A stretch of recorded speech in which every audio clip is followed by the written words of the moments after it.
Presenta Montevideo Shopping. 40 años caminando juntos.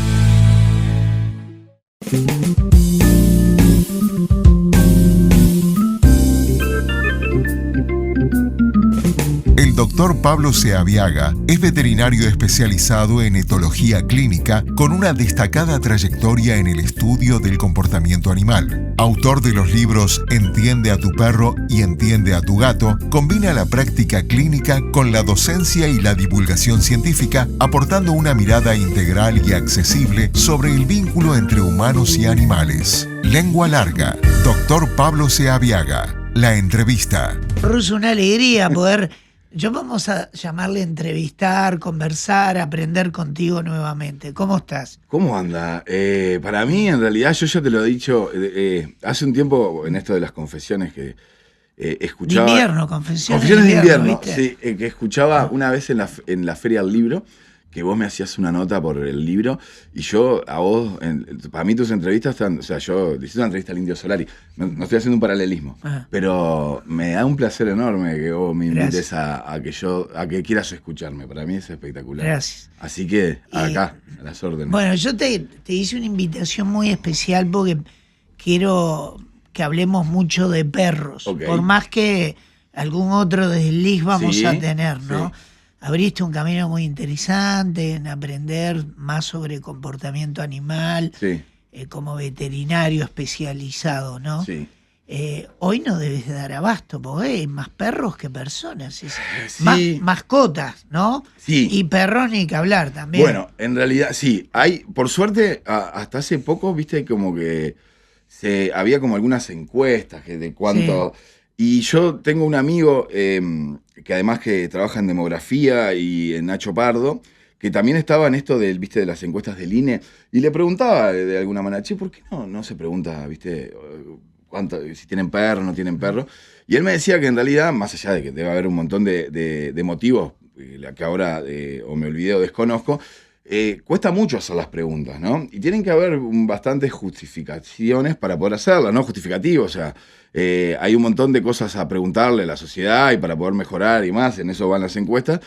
Y por suerte salió la pregunta de, que dicho sea de paso, cuando la hice me equivoqué en responderla, pero eso es un dato menor, que salga a la luz, bueno, realmente cuántos perros y cuántos gatos estábamos hablando, porque la encuesta, si se quiere, era más como una especie de probabilidad o demás, y ahora sí se sabe que hay casi entre perros y gatos casi compartimos la población, lo cual es muchísimo. Mucho. Sí, eso no significa que todos estén en el amparo de la medicina veterinaria, porque en realidad, más allá de que hayan muchos, como nosotros, viste, todavía estamos, y eso suele suceder en los países de la región y qué sé yo, la medicina veterinaria no suele ser, no es por lo pronto de alcance público. Por lo tanto, no sabemos del todo todavía cuántos de esas mascotas, ¿no?, tienen cierta cobertura o acceden a determinada información, que por ahora sería recontra importante, porque ya que sabemos, viste, cuántos son, en la mayoría de la población, por no decirlo, pero en general, cumplen un rol muy importante, y de acuerdo a veces a los poderes adquisitivos, es si vos tenés acceso o no a determinado acceso a la salud. Lo cual no es tan lineal tantos perros, tantas más consultas, porque en realidad también se van moviendo de acuerdo a determinados, viste, contextos. Claro. Pero bueno, sí, en realidad marca que por lo pronto ya está la pregunta ahí metida de, bueno, ¿cuántos perros hay? Que después se verá con esa información que se hace. ¿Qué hacemos, no? Sí. Yo me acuerdo no solo cuando era chico, unos cuantos años atrás, uno veía muchos perros en la calle, sobre todo en Montevideo y en distintos barrios. Hoy es difícil verlos, ¿no?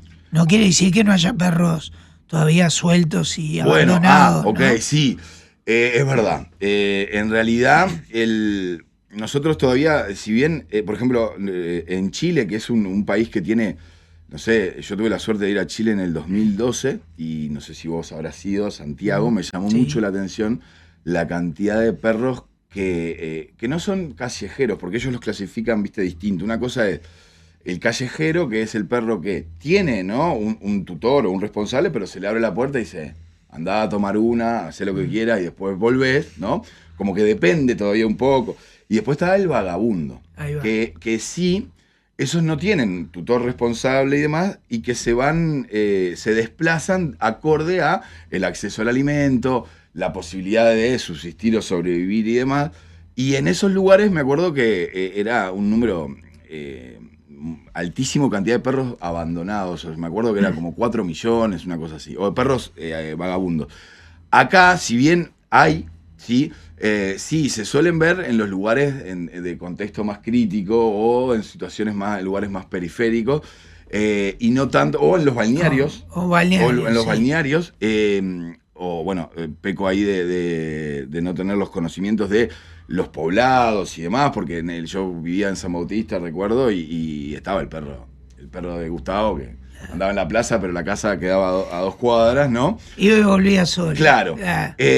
Y si bien es cierto que no se ven tantos en las zonas donde nos podemos llegar, evidentemente hay muchos porque estamos casi 1,5 millones de perros y 700.000 gatos. Es una banda. Es una banda. Sí. También parece que las personas nos amoldamos a los animales a las personas, a los territorios y a la vida, porque la pregunta es esta, ¿no?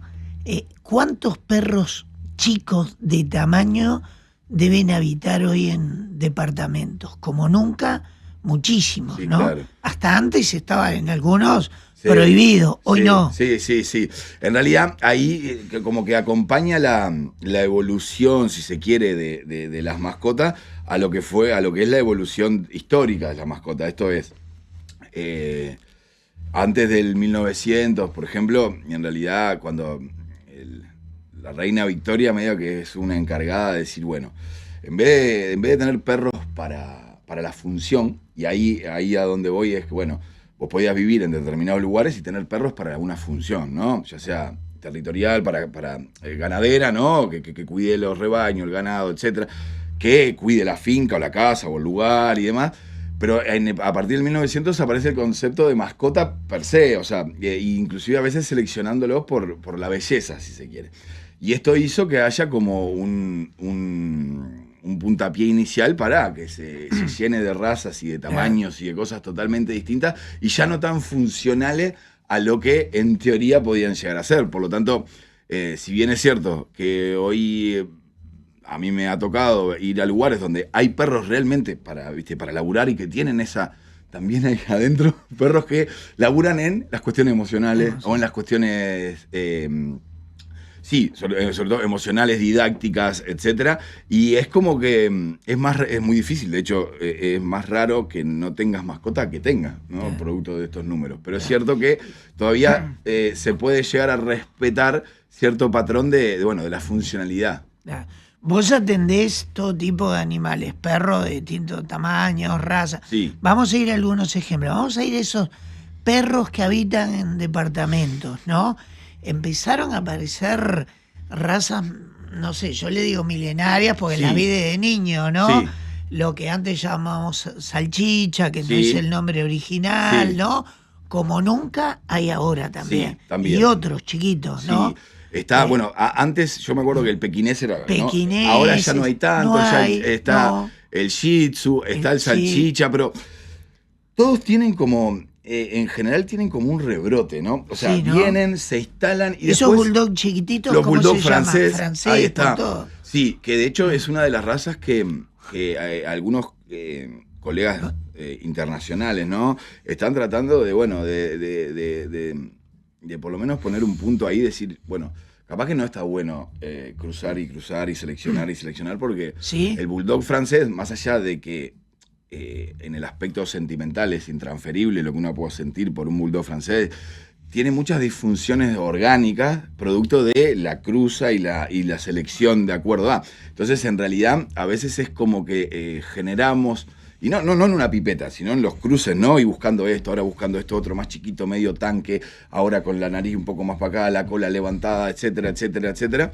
Generamos perros que en realidad generan una emocionalidad y un apego como cualquier perro, porque en realidad la parte de afuera en ese sentido no importa, el comportamiento muchas veces es muy similar, pero después con un montón de disfuncionalidades que en realidad son, entre comillas, provocadas a favor de la estética.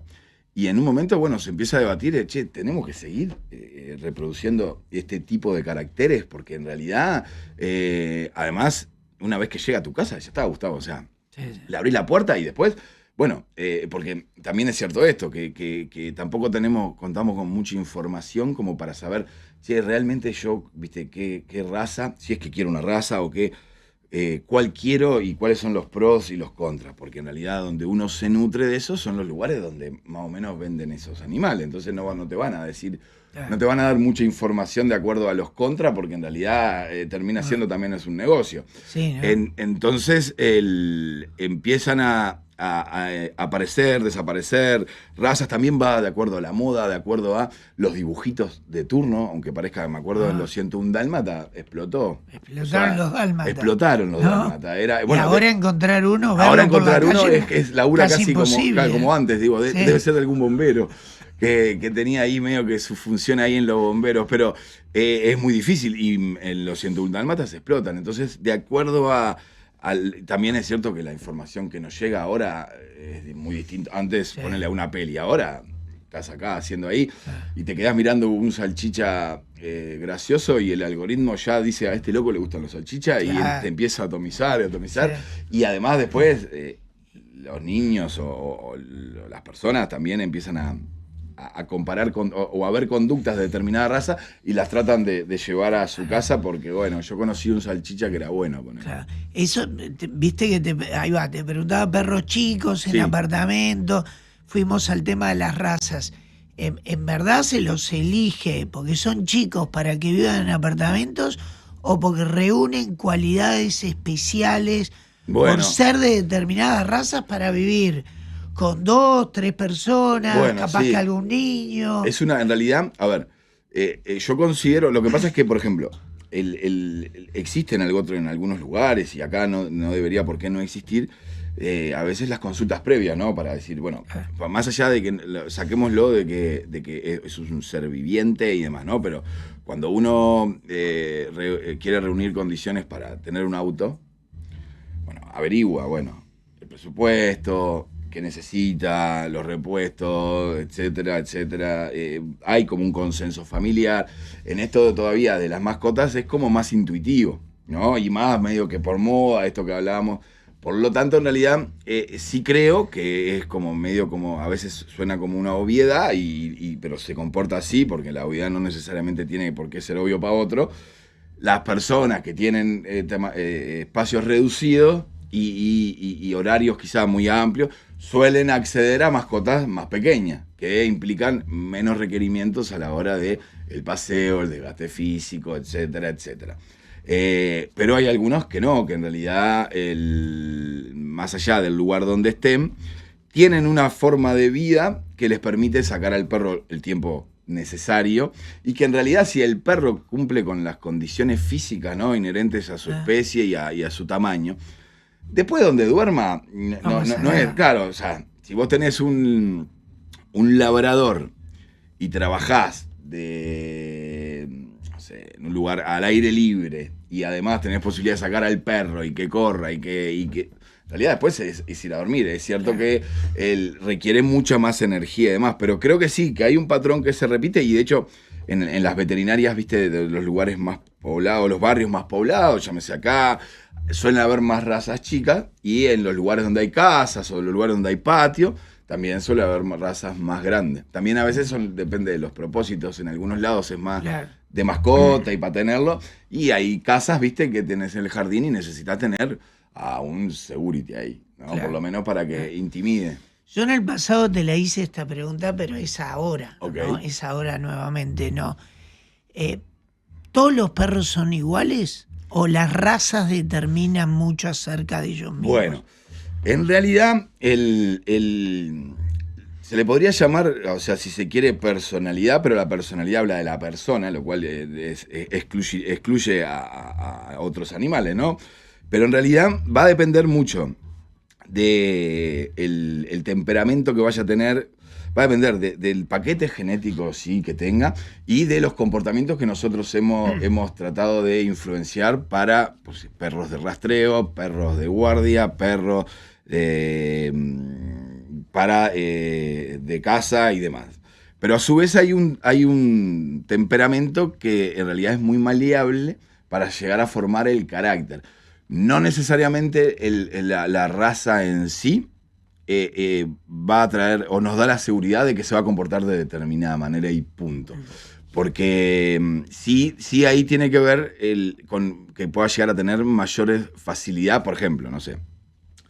Los labradores, el Golden o el Labrador Retriever, ¿no? Es un perro que tiene un doble folículo piloso, ¿no? Entonces se mete al agua. O sea, folículo pelos, ¿no? Que uno que tapa y otro que no, porque cuando se usaba para la casa, para que me traigas el pato, qué sé yo, pero también teníamos que seleccionarlo para que no se muera de frío, etc. Y además, por lo tanto, todos los labradores van a tener esas características. Ahora, hay labradores que, depende del contexto donde se críen, van a poder ser la Madre Teresa de Calcuta o van a poder ser Terminator. En realidad, es cierto sí que las razas más pequeñas pueden tener comportamientos más, suelen tener más ladrido, ¿no? Sí. Que las razas más grandes, inclusive las razas asiáticas, las chinas, no suelen ladrar mucho. ¿No? No, en realidad, o ladran muy poco. Las razas. Qué curioso. Sí, ¿no? En realidad, si bien son milenarias, no están tan despegadas de los otrora lobo, y el lobo no ladra mucho. O sea, de hecho, la mayoría no ladra, en realidad huyan y demás, pero las razas chicas suelen tener a veces comportamientos de mayor, si se quiere, hiperactividad en cuanto a los ladridos esporádicos y demás cuestiones, porque también entienden que más allá de que los perros no es que no midan el tamaño, también es como una herramienta más, ¿no? Claro. Sí. Es bueno eso, ¿no? Siempre te van a hacer esta pregunta también, Russo, ¿no? Y sobre todo cuando pasa algo con un perro, ¿no? Sí. Los perros que están como etiquetados como peligrosos, Sí, sí. El Dogo, el Pitbull, el Rottweiler, en el pasado el Doberman, Sí, me acuerdo, claro. hace muchos años, Sí, claro. ¿no? Después creo que ya no tanto, ¿no? Digamos que son esos, pero ¿es por una cuestión Claro. genética también? A ver, ¿Hay algo? En realidad nosotros, viste, ahí tiene que ver también a veces, y esto vos lo va a entender mejor que yo, que es la terminología de lo que usamos, ¿no? Peligroso puede ser cualquier perro. Claro. Va a depender de a quién muerda, ¿no? Sí. O sea, un salchicha a un bebé es peligroso. Sí. Si tomamos por la medida de, bueno, la población promedio, una edad promedio, bueno, uno puede suponer de que en realidad cualquier raza o cruza de más de 15, 20 kilos pueda llegar a ser más peligrosa, ¿no? Por lo tanto, ahí las razas más chiquitas son menos peligrosas, si se quiere, que las razas grandes. Ahí el tema está porque hay algo que se ha estudiado, se ha intentado estudiar, que se llama el índice de peligrosidad. Y es el porcentaje de animales de una determinada raza que muerden sobre el porcentaje de esa raza que vive en el lugar. Lo cual es un dato muy difícil de acceder. Primero, y además porque los datos de donde nos nutrimos suelen estar un poco sesgados. ¿Qué quiere decir? A ver, cuando nosotros buscamos, viste, razas que tengan una cierta... hay estudios que hablan de razas más agresivas. Agresivas. Que no es lo mismo que peligrosas. La agresividad es un comportamiento... a veces, ¿de caza? ¿De qué? Claro, en realidad es comportamiento, puede ser normal o patológico, que le sirve, que un observador ve y que un perro muerde o ataca a destruir un objeto que le sirve de blanco. Puede ir desde sutiles expresiones faciales hasta ataques explosivos. Eso es una agresividad.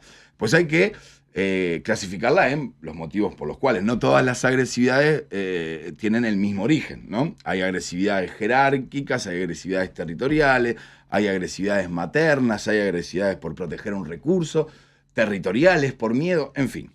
Pero en este caso de hablar del porcentaje, de la peligrosidad, claro, se nutren también de las denuncias. Lo cual, ahí ya la población empieza a ser un poco más sesgada, porque es más probable que una persona denuncie y acceda a un sanatorio y demás por una mordida de un perro de mayor porte que de menor porte. ¿Estamos de acuerdo? Por lo tanto, eso confirmaría en realidad que la peligrosidad tiene que ver con el tamaño, pero no necesariamente tiene que ver con la agresividad, que es otra cosa. A su vez, se basan en los datos, porque acá si queremos hablar de genes, nos tenemos que poner un poco meticulosos en, bueno, ¿es puro o no es puro? Porque donde hayan cruzas, yo ya perdí la posibilidad de saber si la agresividad se debe pura y exclusivamente a los efectos o a la manifestación de los genes que tiene esta raza que no tiene otra. Sí. ¿No? Y además también va a depender los motivos por los cuales yo lo traje a mi casa, que eso tiene que ver mucho con las experiencias vividas.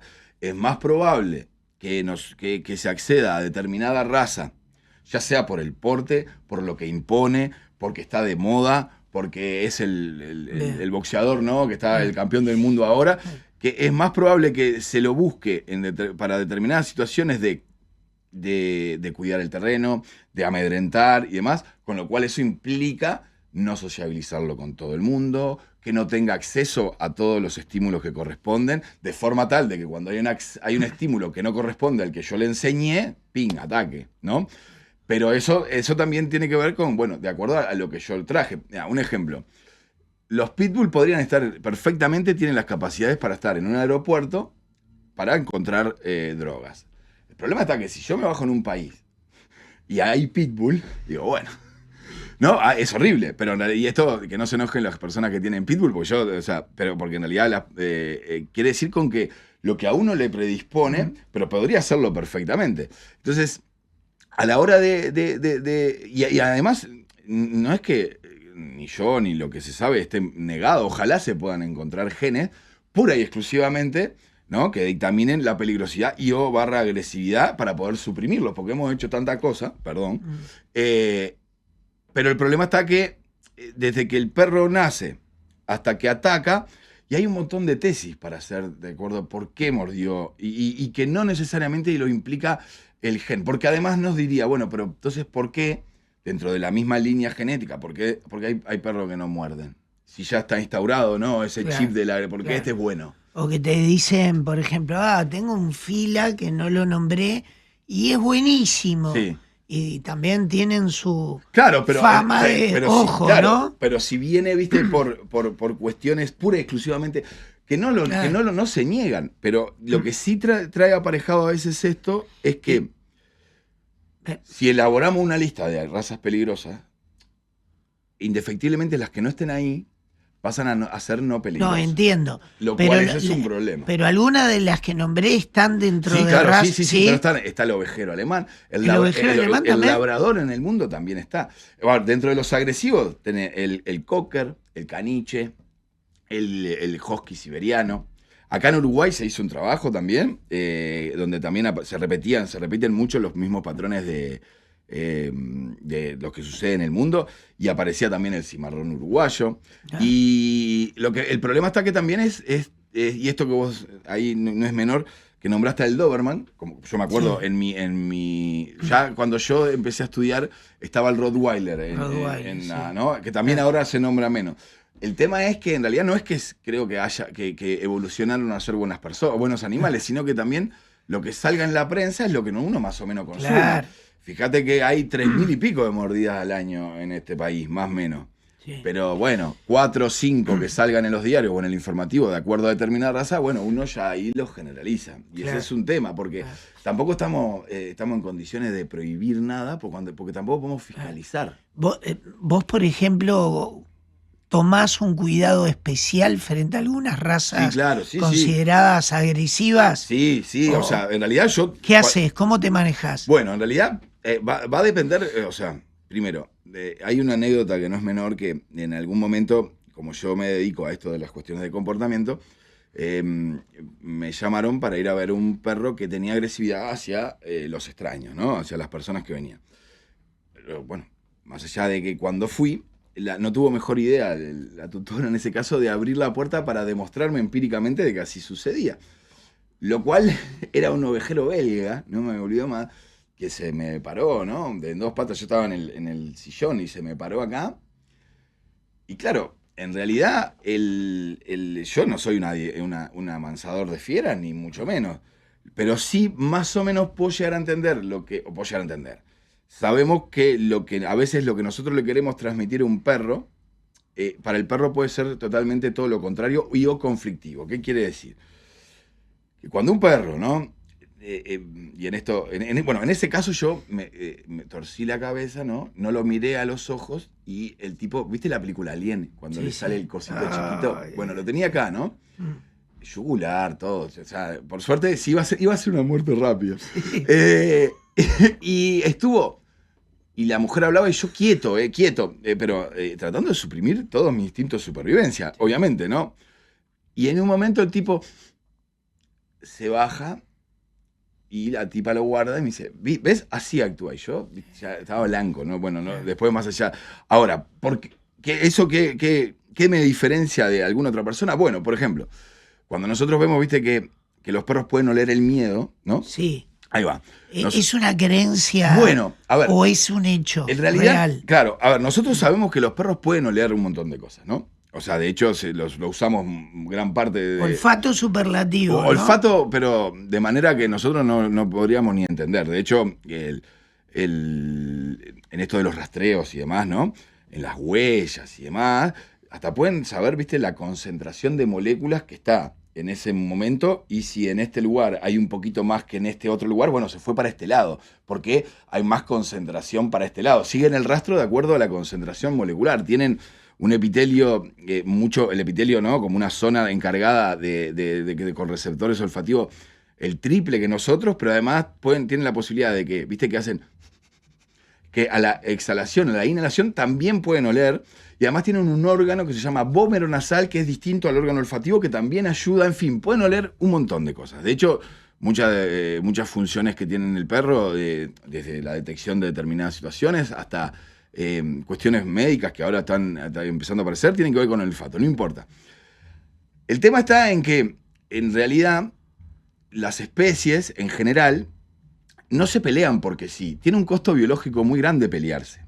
Salvo el humano, ¿no? O sea, si un animal entiende que el otro le tiene miedo, no necesita ir a atacarlo. Porque donde el otro, sin querer, le muerda en una zona, si ya le tenía miedo. ¿Se entiende? Hay los comportamientos, por ejemplo, jerárquicos que tienen que ver con la comunicación, de que en realidad se manejan así. A nadie le interesa pelearse, en realidad. Entonces, ¿pero qué sucede? Cuando un perro se quiere pelear con otro perro, suele mirarlo a los ojos, ¿no? A una mirada fija, suele muchas veces elevar los brazos, o sea, hacerse el más alto el perro, ¿no? Para tratar y muchas veces vocaliza, ¿no?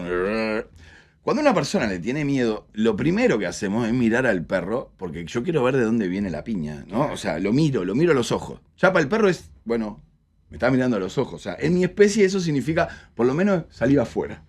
Segundo, me levantás las manos, o sea, estás como que agrandando tu cosa y uno las levanta porque muchas veces son sus herramientas, están al alcance de. Y a su vez vocalizamos muchas veces. No, sacámelo de acá. Y el perro dice, vos, me mira, te haces el grande, ergo te muerdo. Entonces, las personas que no le tienen miedo... Entiende ese lenguaje corporal, claro, con otras palabras. Exacto, ¿no? Las personas que no le tienen miedo, viene el perro que hace cabeza todo bien, y no lo mira, y el perro huele y listo. Entonces, eso sí a mí me permite, por ejemplo, en algunos aspectos, poder ver algún lenguaje no verbal, mira con quién justo estoy hablándolo, en donde los perros, por ejemplo, viste que están en la clínica y vienen y vos empiezan a bostezar mucho y vos decís, bueno, pero no, en realidad es una situación inusual, está arriba de una camilla y está bostezando. En los perros el bostezo es una señal de incomodidad, además de no tragar saliva y qué sé yo. O si me acerco y los perros, ¿viste cuando levantan una patita? ¿Viste esos perros que cuando la clásica que cazan y levantan una pata? Bueno, sacando en el contexto de casa, cualquier perro que uno se le acerque y levanta una patita así, significa que está en una situación incómoda. Que puede ser de que yo sobrepase esa barrera y que el tipo se someta, entre comillas, y no me pase nada. O puede ser que me esté diciendo, mira, estoy incómodo y si no te retirás. Entonces, ahí sí podemos tener un punto, ir un poquito antes de lo que los tutores, viste, pueden llegar a entender. Pero no estamos exentos de que nos muerdan y claro. Etcétera. Hay perros que tienen como TOCs, como trastornos así obsesivos compulsivos y se rascan o se tocan o se muerden en algún lugar por algo. Sí. En realidad, hasta hace muy poco se llamaba trastorno obsesivo compulsivo. Lo que sucede es que en realidad se le quitó el término obsesión porque tiene más que ver con una sensación que nosotros... A ver, el comportamiento compulsivo parecería ser obsesivo, ¿no? Claro. Pero entonces, en realidad, pero es un detalle, pero sí, que pueden pasar por un montón, o sea, está estudiado de que pueden pasar desde principios por un déficit en el desarrollo neurológico, desde hoy ya se sabe, viste, que la gestación... Y acorde a cómo fue la gestación de la hembra, los cachorros van a tener determinado tipo de desarrollo neurológico, motor, sensorial, etc. Los primeros meses, la estimulación que ellos tengan y demás, también es porque el cerebro, en los seres vivos que el cerebro nace inmaduro, implica que tiene que madurar con el entorno. Y el perro no es la excepción. Nosotros somos el que nace más inmaduro, si se quiere. Pero el perro no está desarrollado del todo. Entonces, necesita conectar. Es como, viste, un ingeniero, no sé si un arquitecto en una ciudad, necesita ver, bueno, por acá hay tránsito, entonces tengo que hacer la llanatacio, ¿no? Y qué sé yo. Por acá, para el oeste hay tránsito, tengo que hacer los accesos. Bueno, para el norte capaz que no hay tanto, bueno, ahí velón y qué sé yo. Pero entonces el cerebro pasa lo mismo. Cuando hay perros que están con un desarrollo cognitivo muy, muy poco desarrollado, ahí hay déficit también neurológicos y déficit de neurotransmisores, lo que implica que muchas veces tengan estos comportamientos como válvulas de escape a situaciones que no pueden controlar. También puede suceder de que puedan deberse a una alteración previa. Ejemplo, un perro, ¿no? Le pisamos la cola, o sea, le cerramos la puerta y se lesiona la cola. Entonces ahí se genera un dolor, una neuritis y demás, y el perro empieza a girar sobre sí mismo. Pero ¿qué sucede? Ese comportamiento también logra llamar la atención de nosotros. Cuando el perro no gira, nosotros podemos ignorarlo. Y para el perro lo peor de todo es, porque son animales de grupo, nosotros, y esto lo hacemos todos, nosotros actuamos en base a lo que hace el perro y no el perro actúa en base a lo que nosotros le proponemos, porque si no es imposible vivir. Pero si tengo un perro que en realidad gira y logra llamar mi atención, y cuando no lo hace, no logra llamar la atención, puede empezar a utilizarlo como un método para llamar la atención, con el consiguiente luego de que en realidad lo saca de una situación hipoestimulada, se liberan endorfinas, le da placer. Antes, por ejemplo, los perros que se corrían la cola, se les cortaba la cola y después se comían la pata, pero no les duele. Eso, entonces, los gatos también lo tienen, los perros en general, y ahí sí hay razas que podemos identificar, y hay sobre todo en esto de la gente que estudia etología clínica veterinaria, es como la justificación ahí de la materia, y es porque los Doberman se ha identificado en un paquete genético una alteración que hace que el perro se lama la pata. Todos los perros que se lamen la pata de labradores tienen esa alteración genética. Entonces sí, hay patológicos y hay aprendidos. ¿Y cómo se mide el coeficiente de inteligencia de un perro? Que viste que también, si lo habrás escuchado, no sabés qué inteligentes que son los caniches, por ejemplo. Sí. Parece que te entendieran todo. Sí. ¿Se ha medido? Sí, se ha medido. En realidad, todo también depende, primero, de la... A ver, nosotros podemos tomar muchas cuestiones por inteligencia, un montón de aspectos que en realidad obviamente los perros no lo tienen, ni mucho menos, ¿no? También se ha visto que determinadas razas, como el Border Collie, destinadas, ¿no?, al pastoreo y al aprendizaje asociativo de estímulo, ¿no?, de silbato y te tenés que mover para este lado, para lo otro, llegan a un grado de cognición que después es heredable, porque muchas cosas son heredables, así como el miedo es heredable, la agresividad, el cazar también es heredable. Bueno, Y empieza a aparecer como un círculo, por ejemplo, en esa funcionalidad donde esos perros son únicos para hacer eso. Quizá no lo sean para, como se usaba los caniches, para adiestrarlos para pararse en dos patas y saltar sobre... Pero en realidad, la inteligencia que se pueda llegar a medir no está como en parámetros generales, sino que implícito en cada especie. Sí. Distinto es hay algunos test de inteligencia, qué sé yo, para cuervos, ¿no? Que resuelven problemas, que están bastante salados los cuervos, que resuelven problemas o utilizan herramientas para obtener otra herramienta para después obtener lo cual ya implica, ¿no? una planificación. Y en los perros, en realidad, esos ejemplos no son muy claros. En realidad, sí, son inteligentes, sí, porque en realidad, ya la inteligencia hablo de que los perros tienen un montón de niveles de aprendizaje. El aprendizaje uno es la impregnación, que parece una estupidez, pero no lo tienen todo. Y los perros tienen que nacer y impregnarse con la misma especie es un aprendizaje. No nacen sabiendo que son perros. Nosotros no nacemos sabiendo que somos humanos, y es un aprendizaje muy rudimentario, pero tenemos que... Tarzán no tenía idea de que era un humano. Después está la imitación, que es un aprendizaje, es observar a otro congénere y decir, bueno, si hace esto para pedir para salir afuera, listo. Después está el aprendizaje asociativo, que es el condicionamiento Pavlov, el condicionamiento clásico y el condicionamiento operante, que es, bueno, frente a un estímulo que no tiene nada que ver con lo que va a suceder, yo te doy de comer, toco la campana, etcétera, etcétera, después toco la campana y el perro ya sabe que va a comer, ¿no? Empieza a salivar previo a inclusive a la adquisición del alimento. Por lo tanto, es un aprendizaje, condicionamiento clásico. El condicionamiento operante es, si yo hago determinada conducta y me dan un premio por ello, la sigo haciendo, porque empiezan... Y después está el cognitivo, que es sacar conclusiones. Entonces sí, lo tienen. Después, ¿cuál raza es más o menos? En realidad va a depender, porque depende, sobre todo antes, para la funcionalidad, para que suceda, y no tanto después adentro de casa. No sé si fui claro. Bien, pero no es que haya razas más, sí, menos. Hay porque en realidad sí, en la mayoría, el Border Collie tiene, y el caniche también lo tienen, pero también de acuerdo a la función que cumplen en la sociedad. Nada más. El dolor, el amor y el dolor que generan los perros hoy, las mascotas en general, pero los perros, estamos hablando más que nada contigo, Russo, ¿existió siempre o capaz que ahora... estamos más atentos, ¿no? Una persona que le pegó a un perro sufrió por todas las redes una situación muy compleja, pérdida laboral. A mí me dolió ver cómo apaleaba a un perro. Total. También me duele que pierda el trabajo, que le pasen mil cosas, ¿no?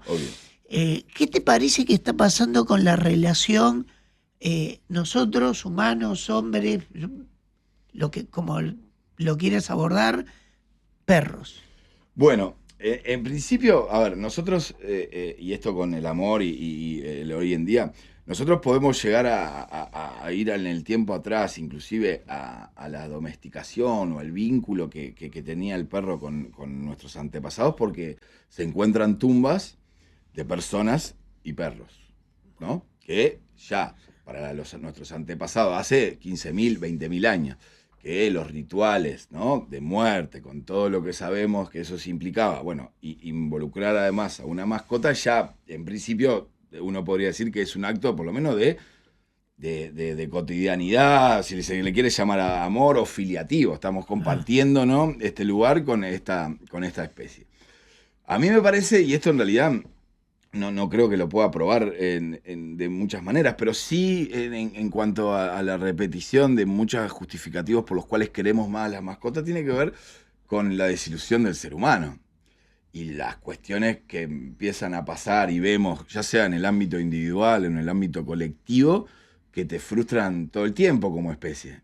Porque en realidad yo no estoy, si nos ponemos no me quiero ir del tema, pero... pasan cosas todo el tiempo que a mí no me ponen muy orgulloso de la misma especie que comparto. Amén de que las personas, amén de que amo a mi especie. Amo a mi madre, a mi padre, a mi novia, a mis amigos.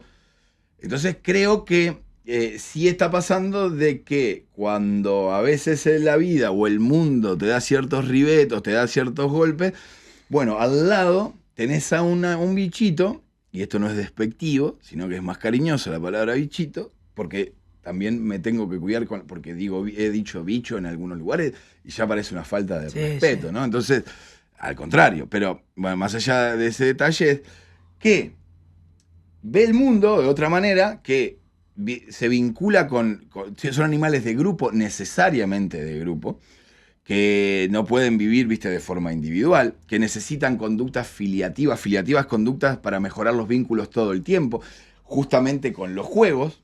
Entonces, en realidad, depende cómo uno caiga a su casa, totalmente triste o totalmente abandonado, vos tenés un loco que viene y a pesar de todo te espera con una pelota.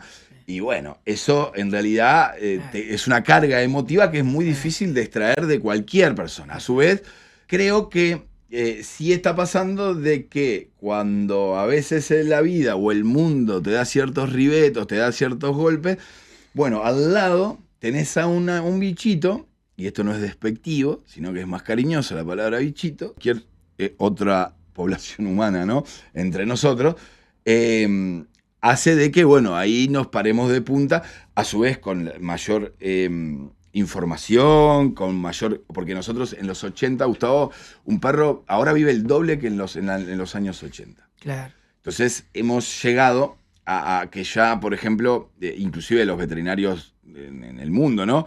Que ya no es, bueno, ¿qué va a hacer con el Toby? ¿Viste? Que está viejo. No, bueno, hoy en día tenemos que justificar los motivos por cuales pasan esas cosas.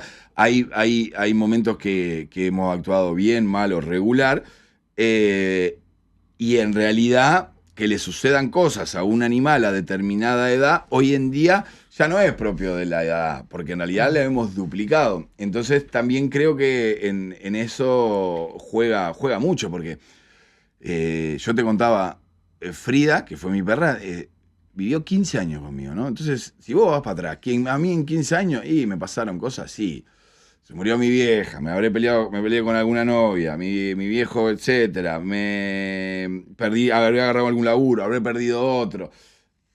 Y la loca, ¿viste? Y en realidad está ahí, porque tomó una decisión, sí, obvio, pero tampoco nos juzga. O sea, uno puede llegar a la casa habiendo dejado a la vida. Es incondicional. Claro, que es una palabra que creo que en el humano se ha perdido. La incondicionalidad, o por lo menos a veces nos llevamos más tristezas que alegrías en ese aspecto, aunque obviamente que los hay. Entonces nos hemos agarrado de esa pata como que para que nuestros errores y nuestros aciertos no sean juzgados todo el tiempo, sino que estoy acá. Y eso me parece que a veces mueve un poco la aguja. Después estoy de acuerdo contigo que hay extremos, ¿no? Claro. Sí. ¿Y comen mejor que nosotros hoy los perros? Bueno, en realidad, si hablamos de nosotros como la especie humana... Se alimentan, ¿no? Sí. Como si hablamos, y yo, por lo pronto... debería decir que casi que sí. Nosotros, en realidad, a ver, no creo que ni vos ni yo, pero en realidad si entendemos que en nuestra especie hay un montón de gente afuera del barco y que en realidad se alimenta de cualquier cosa, bueno, de hecho, mirá, ahí se está empezando a estudiar los efectos que tienen las mascotas con el calentamiento global, con la preservación de sistemas y demás, porque, por ejemplo, la ganadería tiene que ver con los estudios de los calentamientos. Y ahora, antes se usaban, ¿no?, los restos de las vacas o de todo, la línea animal que usábamos para nuestro consumo, se extraían de ahí o ciertos restos para alimentación. Hoy en día, y esto va de la mano al avance tecnológico, científico y de conocimiento, empiezan a haber vacas que son destinadas solo para el consumo animal. Por lo tanto, ya tenés dos vacas, una para el consumo humano y una para el consumo de perro, a sabienda y de gato, a sabienda de que hay millones y millones de mascotas.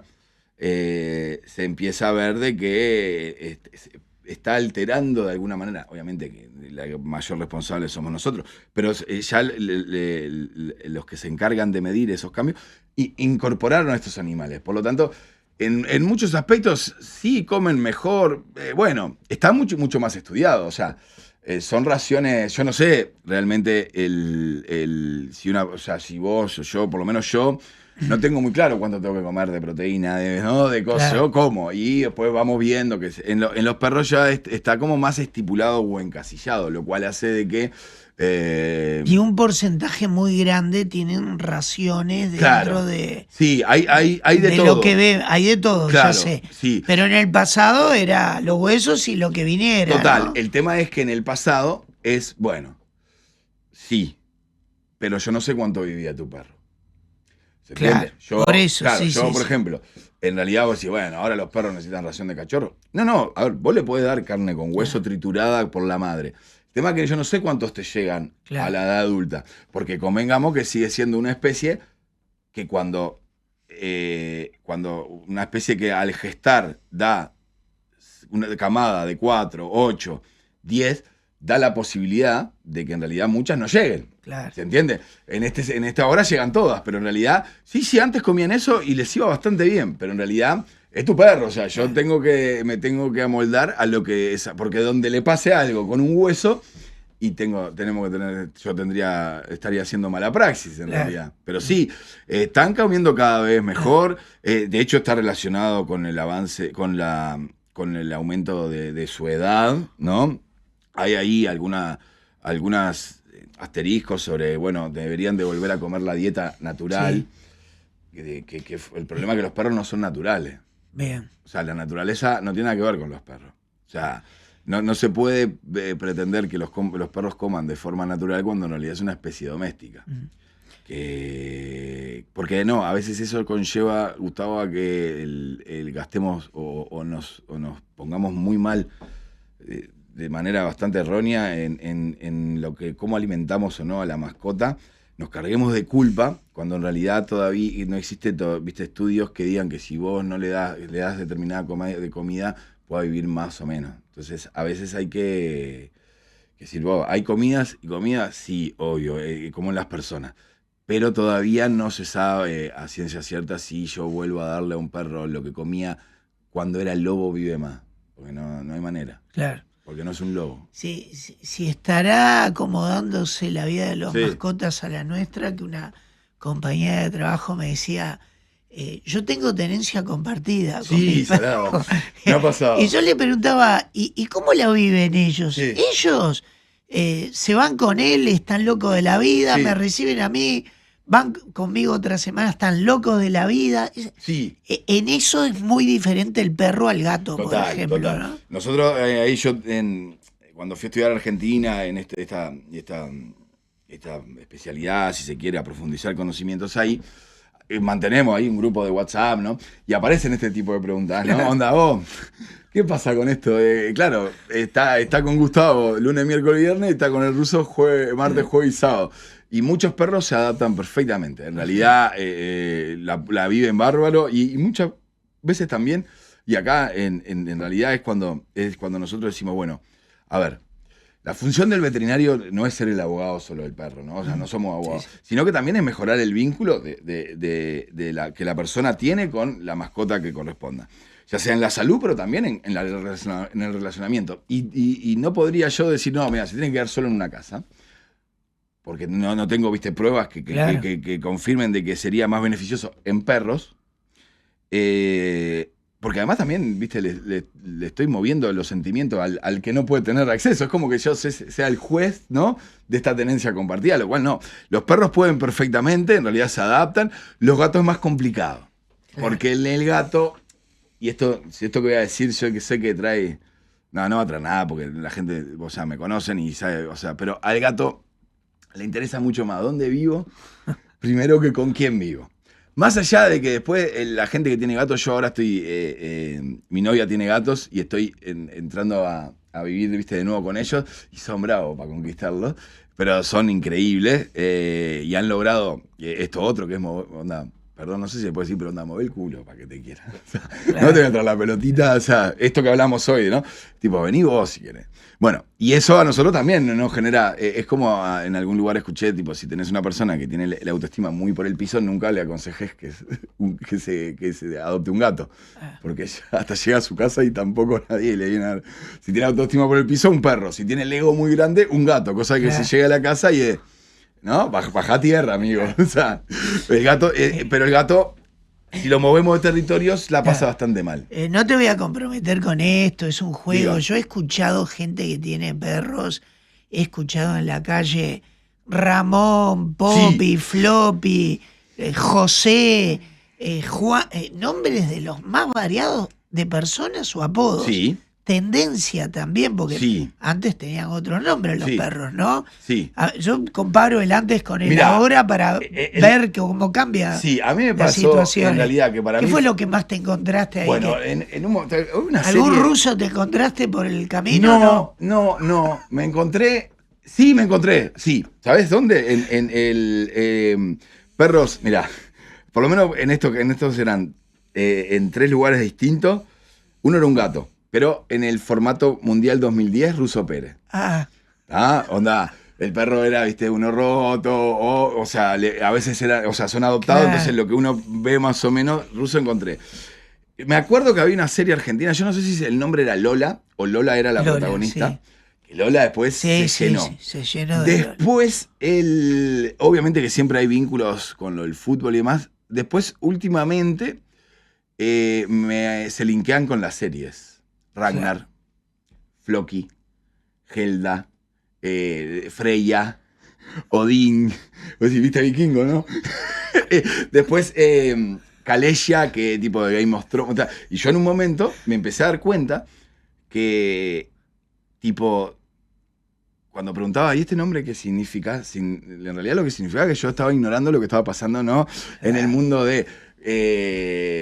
no, por ejemplo, de Game of Thrones, o sea, hay de las series de los momentos siempre hay algo, siempre se linkea. Es espectacular. Pero la cantidad de conocimiento que hay de cultura vikinga trasladada a los perros y gatos, producto de, asumo, o sea, no digo que todos, pero de la cantidad de series y cosas que nos han llegado es espectacular. El ladrido del perro, ¿qué te dice? Bueno, el ladrido del perro puede decirnos varias cosas. En realidad, a ver, si bien es cierto que el ladrido no es algo que hayan adoptado, los lobos no ladran. Salvo el lobo de la India, que tiene algún tipo de ladrido. Los lobos se comunican mediante el aullido y hay un montón de distintos tipos de aullido que se han visto, viste lo que significan. Onda, me perdí, en qué andan, encontré comida acá, etc. Y que hay un vestigio en los perros y en algunas razas, viste, inclusive que todavía no han sido tan seleccionadas, pero cualquier... televidente o oyente, lo que sea, puede ver, puede contar de que si a veces pasa una ambulancia, un perro aúlla. Y si aúlla un perro, empieza a aullar el de allá. Porque la frecuencia del ruido de la ambulancia tiene la misma frecuencia que el determinado tipo de aullido. El ladrido, en realidad, si bien lo manifiestan los perros, por ejemplo, el Basenji es una raza de perros que casi no ladra. Vaya a saber uno por qué. Pero tienen 2 tipos en realidad. Hay uno que es un ladrido que es constante, pero no tan próximo, que es un wow, wow, wow, wow. Y es que hay ruido en la vuelta o hay alguna especie de incentivo en la vuelta, pero no necesariamente próximo. El que sí a nosotros en la diferencial es cuando un perro hace wow, wow, wow, wow, wow, es que él está ahí. O sea, si estás en tu casa y escuchás a tu perro ladrar o cambiar de ladrar de guau, guau, guau, guau, guau, guau, significa que el estímulo, ya sea cual fuere, es inminente, está ahí cerca. Entonces aumenta la frecuencia y disminuye la intensidad, pero es como uno tras otro. Guau, guau, guau, significa que está ahí. Y cuando el ladrido es más prolongado, sí, hay algún ruido, hay algún estímulo, pero en realidad todavía o no es visible o no es, o sea, sí, no es visible ahí, al lado de. Claro. ¿Cuál ha sido así las situaciones? Ya contaste una increíble, que ya salvaste tu cuello y yugular por las dudas, ¿no?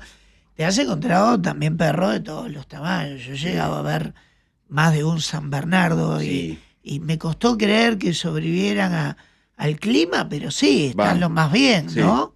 Sí. Que era un preconcepto que teníamos, ¿no? No son animales para estar acá. Claro, sí, no. A ver, se adaptan todas. La que en realidad hay algunas razas tipo caniches toy o pincher toy que sí parecen hámster, ¿no? Sí. O sea, para nosotros, para el observador, pierde hasta la capacidad de palpación y demás, porque en realidad es como es algo muy miniatura. Obviamente de la misma manera, pero en realidad acá nosotros no tenemos tantos criaderos y de hecho habilitados como con muchas razas. Tampoco tenemos mucha gente. Claro. Y también es cierto que en realidad como tenemos un problema de salud pública en cuanto a la cantidad de perros que andan en la vuelta, pero hay veces que vienen sí de Argentina algún tipo de raza. La que sí ahora ya no, pero que me llamó mucho la atención, hay una raza que se llama Rhodesian.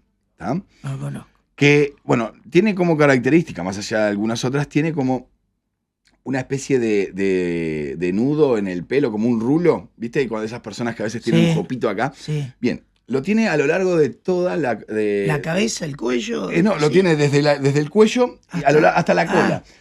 Y para mí, en realidad, un perro que se eriza es un perro que me está manifestando algo, ¿no? O sea, que si se eriza todo a la longitud, y más allá que va acompañado de otras cosas, va a tener con una agresividad un poco más ofensiva, y cuando se eriza solo en la nuca y en la cola, podría decirse que va acompañado, repito, de otros patrones, pero puede pensarse que la agresividad es más defensiva. Cuando entro y veo un Rhodesian, digo, me va a comer.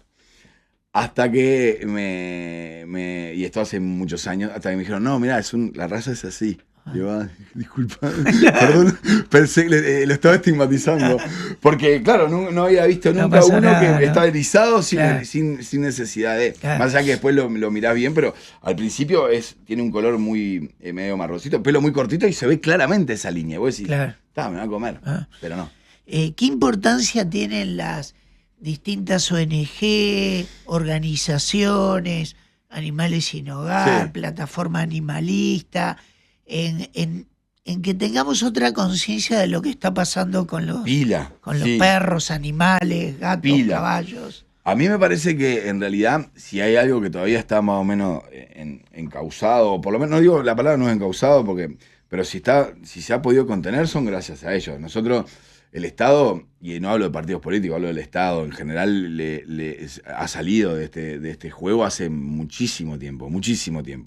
Ya nunca más tuvo injerencia en las castraciones, o si bien se hacían ahí esporádicamente, era como no se controlaba la población, no se daba información, y entonces las protectoras y demás han logrado, por lo pronto, a como pueden, en la mayoría pulmón y donaciones y demás, a que por lo menos tengan un tránsito.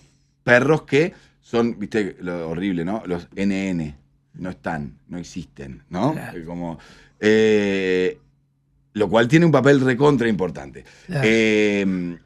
Obviamente que y esto no necesariamente es por qué tipo de protector, además, es lo que yo te contaba. Si yo tengo un cachorro, ¿no? Que nace y lo encuentro en una volqueta, ¿no? Sí, obviamente que si no lo llevo a un lugar, muere. Pero si luego ese perro, porque ahí la gente es voluntaria, ¿no? O sea, además, no tiene 1000 laburos y va para ahí. Pero si ese perro se desarrolla en ese lugar, digo, un lugar donde no hay estímulos, ¿viste? De autos, ni niños, ni demás, a veces, lamentablemente, pues es muy difícil que se puedan adoptar. Claro. ¿Por qué? Porque en realidad son perros que para ese ambiente son divinos, ¿sí? Para ese ambiente significa otros perros, ¿no? Significa siempre, ¿viste? Ver al mismo tamaño y tipo de persona, pero después les es muy difícil venirse, ¿viste? Para, no sé, el buceo. Claro. No saben lo que es una moto. Entonces, pasearlo es diferente. Pueden cursar con miedos exacerbados y o fobias, que es una patología. Pueden no saber lo que es un niño, porque si nunca vieron lo que era que un ser humano también así chiquito es un ser humano, no tienen por qué, ellos trazan, ¿no? Entonces, claro, hay veces que las salidas de adopción tienen mucha vuelta. Claro. Pero nada, en realidad esa pata está y a mí me parece que en realidad en ese sentido en algún momento hay que escucharlo. Y tenemos que escucharnos todos para tratar de poder mejorar esto. La última te saca un poco de los perros, ¿no? Dale. Mascotas, a ver, no sé qué palabra usar, ¿no? Diferentes, no singulares, no convencionales. Porque, por ejemplo, yo la verdad no conozco, pero sé que hay gente que puede tener un hurón, una iguana. Es así, ¿no? Sí. ¿Qué otro? Víboras, ¿no? Mira, ¿Has visto? ¿Has estado ahí? Sí, me han llevado, en algún momento en una veterinaria me llevaron un puercoespín africano, una cosa así, una pelota, ¿no? Negra, y donde la persona que lo tenía me dice, no, mira, acá está la cabecita, ¿no? Y lo mira. Pero eso vino en una valija, o sea, yo muchas veces frente a los desconocimientos. Pero también hay criaderos ya, o sea, hay hurones, sí. ¿Hay muchos? Sí, no muchos. No muchos, algunos. Después, bueno, ahí todavía quedan, viste, los pájaros en la jaula que está. A mí, hasta la última abuela, viste, se la remo. Pero ya después no tiene, o sea, ponete en internet, siempre escuchar ruidito, ¿viste? Porque yo, ¿viste? A la última abuela se la remo, ¿viste? Aquella que sale afuera bajo la parra y tiene porque está bueno, ¿viste? Escuchar la necrológica todo el día no es lo mejor. Claro. Pero ya después, y tipo, bueno. Y después hay personas que se mueven en el mundo de los animales exóticos tipo serpientes. Hay pitones. Hay algún tipo de esto de los puercoespín también hay. Las tortugas, por ejemplo, están prohibidas, ¿no? Pero sí hay gente que también tiene. En nosotros en la facultad, en la veterinaria, lo que nos pasa es que tenemos, ¿no? tres caminos. Uno es la producción, que es tipo animales, las cabezas de ganado, ¿no? Esto que el ganado, el ganado en pie, etcétera. La tecnología, que es la leche y, o sea, la leche, la carne, todo eso tiene que haber un veterinario para que, ¿no? Certifique que esto está bien, que no tiene tal enfermedad. Y después está la parte de medicina. Pero dentro de la medicina hay equinos, ¿no? Bovinos, ovinos, suinos y perro y gato, ¿no? Canino y felino. Después tenés que especializarte. O sea, a mí me traen una boa y soy tan o más ignorante que cualquier persona que nunca haya leído de boas. No tengo ni idea. Pero sí sabemos que hay colegas que se han especializado. Que son expertos, sí. Pero acá, como conozco, todo... Claro. Incluso han ido en lugares que son muy frecuentes, balnearios, minas, a sacarlas debajo de camas y cuidarlas, de no matarlas. El problema está en que... Es complejo el tema, ¿no? Yo no sé, de hecho, no sé hasta qué punto si está reglamentado o no, porque se te escapan 2 pitones en realidad, más allá de los problemas que pueda haber en la salud pública, también debe haber problemas en la biodiversidad. Pero, mira, entre perro y gato estamos bien. Por ahora estamos bien. Ruso, ¿tenés libros? ¿Hay alguno más en camino? Estoy pensando. Bueno, está mal. Mirá, esto nunca lo iba... Mirá que tenés muchas cosas nuevas. Estoy en la posibilidad, estoy pensando armar algo, con... que tenga que ver con... No lo cuentes todo. Listo. Por las dudas. No, va a haber algo capaz que pensado para niños también. Bien. Que no está mal. Y hay uno ahí en carpeta que gracias por frenarme, porque si no te lo contaba. No, está bien. Un gustazo. Mil gracias. Perdón por el atomice. No, por favor, al contrario. Gracias. Ha sido un placer.